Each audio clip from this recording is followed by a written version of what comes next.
네, 박 대통령의 방중 문제에 대해서 기대와 우려가 엇갈리고 있습니다. 일본의 보수 우파 세력들은 한국의 중국 경도론을 들먹이며 노골적으로 불만을 표출하고 있습니다. 특히 일본 극우 산케이 신문은 차마 입에 담을 수 없는 저급한 표현으로 박 대통령의 방중 외교를 과거 민비시해 사건에까지 비교하고 있습니다.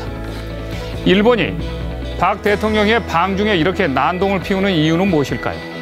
그것은 이번 전승절 행사의 공식 명칭인 중국 인민의 항일 전쟁 및 세계 반파시스트 전쟁 승리 70주년, 소위 중국이 주최한 지상 최대의 반일 전승 기념 행사이기 때문입니다. 어떻게 보면 전 세계인들에게 반일 감정을 심어주는 중국형 글로벌 행사가 바로 이번 전승절인 것입니다.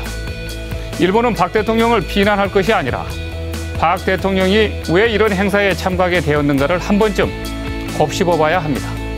비록 한국과 일본은 자유민주주의와 시장경제의 가치를 공유하고 미국과 공히 군사동맹을 맺고 있는 나라라는 공통점을 갖고 있지만 그것이 앞서 한국과 일본 두 나라는 과거사 문제와 중국에 대한 인식과 생각이 달라도 너무 다른 나라입니다.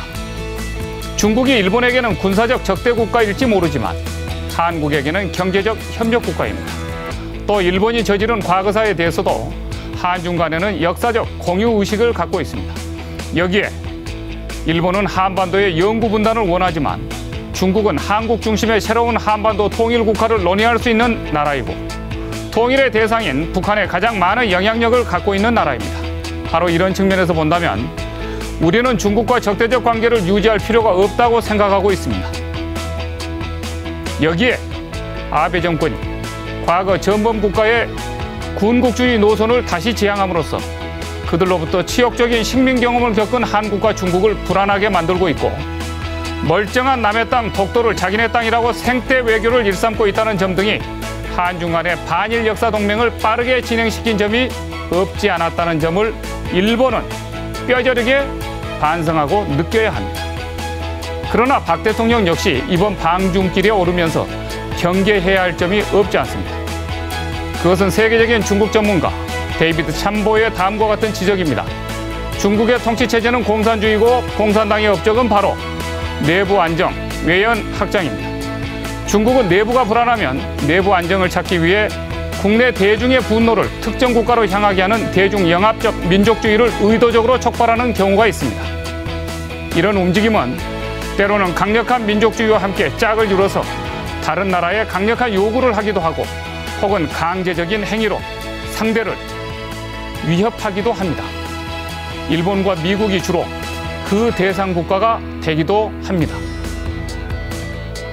박 대통령은 이번 중국 전승절 행사가 중국의 내정 안정과 외연 확대를 위한 강력한 민족주의 표출의 장이라는 점을 잊어서는 안 될 것입니다. 그리고 한중 간의 역사 동맹이 이러한 민족주의 표출의 장에 이용될 수 있고 그 대상이 우리의 우방인 미국과 일본을 겨냥하고 있다는 점에도 세심한 외교적 주의를 기울여야 할 것입니다. 마지막으로 한 가지 부탁드리고 싶은 것은 한국도 중국도 일본 박 대통령의 방중길에 각별한 경호에 신경을 써야 한다는 사실입니다.